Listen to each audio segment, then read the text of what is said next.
As the Street monitors developments surrounding the speaker's planned visit to Taiwan, Jim, everyone's trying to track the plane, but the arrival's expected about an hour after the open. They should be tracking the tanks that are right on the other side of the strait.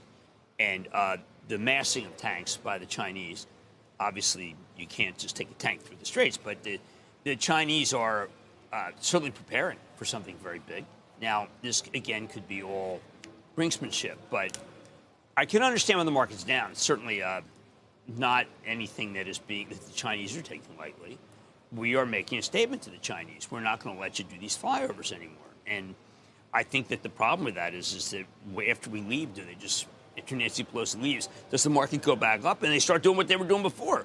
So it's something to watch. I think the administration is trying to say, listen, we're not going to let what happened to Ukraine happen to Taiwan. In the meantime, we're going to come up with a backup system to be able to build chips here.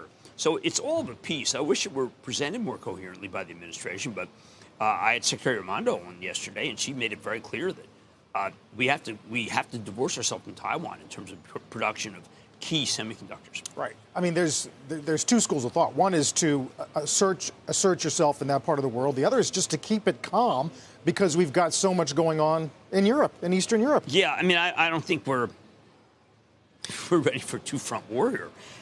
I think that what's happened is that there's a sense among our enemies, so to speak, and I like to call them that now, no longer just like our cooperating friends, because they're not, right.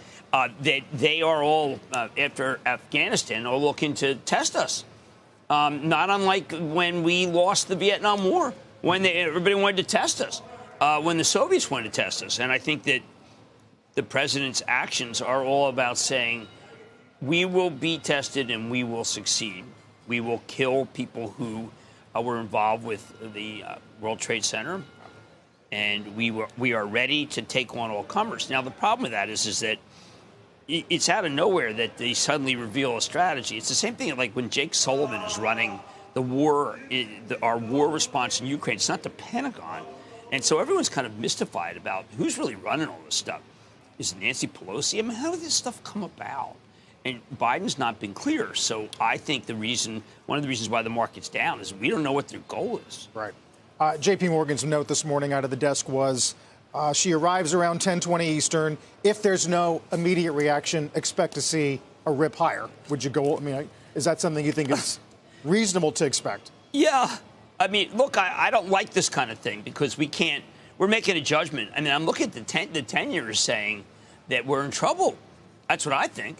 But I also feel, I mean, the 10-year was at as you said, 348 on June 14th. And the bond interest rates keep going lower, signifying recession, signifying the end of inflation. The analysts almost entirely that I check, and of course, and we just heard Pershing Square, there's a few. I mean,